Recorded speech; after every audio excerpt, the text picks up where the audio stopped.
If Shane is fishing around at AEW, bro, this isn't to be a performer on the show. This is much, much, much bigger than that. The prophet, Vince Russo, the visionary, Vince Russo, the man who can see into the future, the man with a solid, grounded, realistic grasp of everything going on in professional wrestling, Vince Russo. Yes. Okay, I'm getting a little bit out of line now. I understand that, but he called it. He was one of those people, and there were others, but that was the clip I found, so fuck off, of people who speculated that maybe Shane's not talking to TK about coming in to be just a talent, to be a wrestler, to be an authority figure, to be whatever the fuck, right? Maybe he's trying to weasel his way in on the business. Well, all the and I even seen dummies out there in the comments that were like, I don't know, all we saw was two guys talking. For all we know, that's all they did. And Shane McMahon's official statement was, we talked about the business and family and working with family, and fuck off with all of that. They were sitting in a conference room, in a boardroom of some kind, at a table. They were doing business. They were talking business. They weren't just having fucking lunch and being friendly. But we don't know for sure. But now maybe we do. As Jonathan Coachman, of all people, wrestling insider Jonathan Coachman, the coach.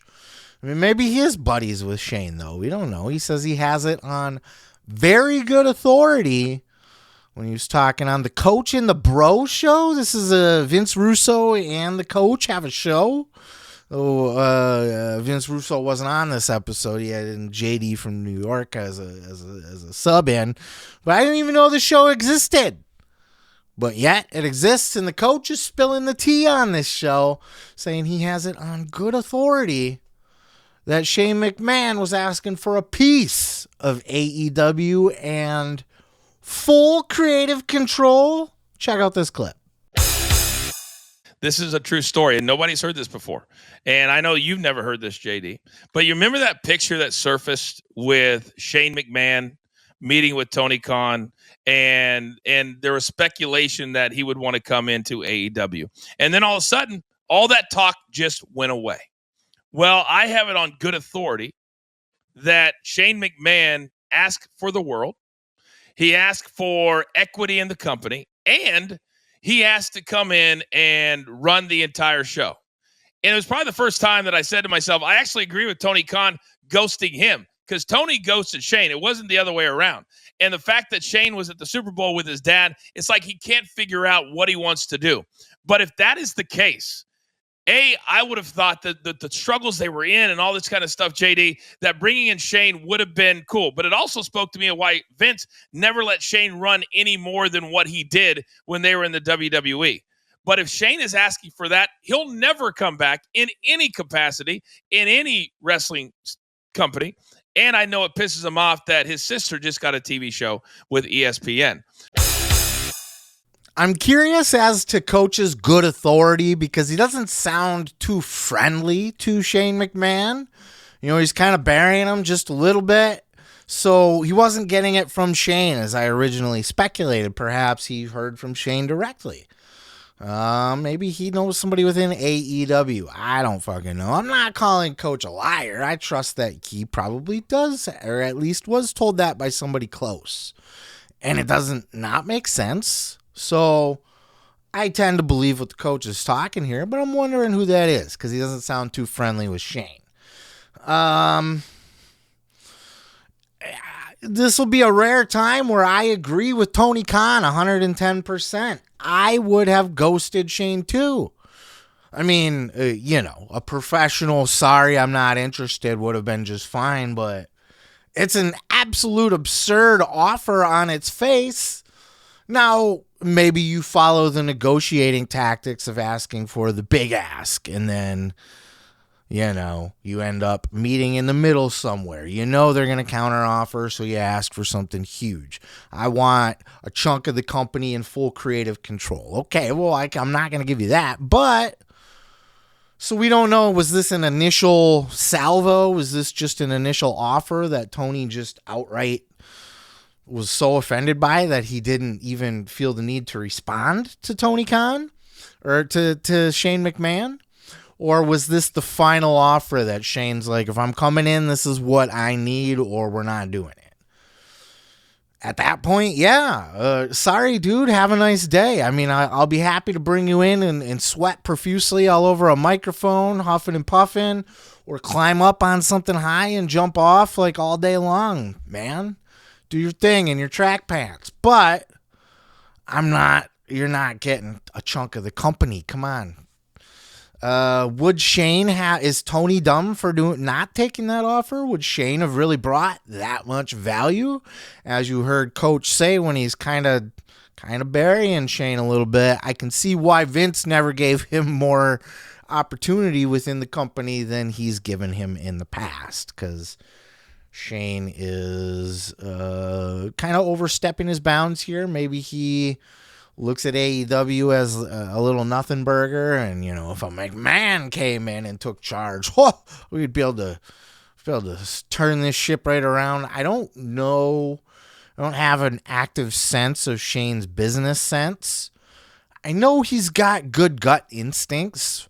It was his gut instinct to want to buy the UFC before Zuffa did, before the Fertitta brothers and Dana White came into power, and look where it's at now.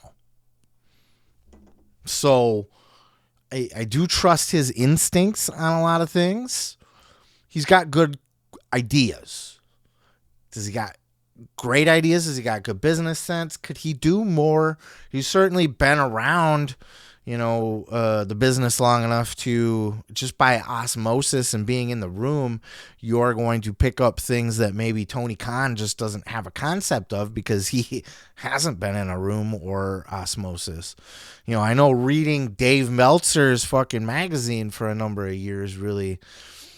And look, I'm not knocking him, because if I had $1 billion, I'd probably start a wrestling company too. Not a nationally televised one, though. I'd start a fun little indie promotion and have fun on the indies where it doesn't matter as much.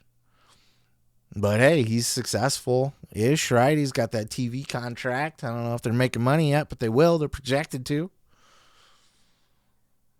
In 5 years for $1 billion, multi-million dollar business, if not, close to $1 billion or whatever, just in the production value alone, and the traveling and the talent roster and the rights deal, that's a lot. It's a lot. Would you hand that over to to Shane McMahon? And was Shane working on the half of Vince? Was he trying to come in with some of Vince's money that he got in his payout? I don't know. These are questions that still remain to be answered, but we'll never get them because Tony doesn't ever talk about anything. And Tony is never going to ever relinquish any kind of creative control in AEW. Never, ever relinquishing control. Never. Okay, fine. I wouldn't have took the deal either, though. That's asking too much. You're not going to get 100% creative control. The boss should always have final say. Tony Khan needs to hire a head booker, but he should also have the final say to overrule. You can't have 100% creative control. Tony gets to say yes or no to everything. But that's all Vince did. I mean, Vince sat in on the meetings, but he had a team around to pitch him ideas. And Vince said, yes, that, yes, that, yes, that, no, that.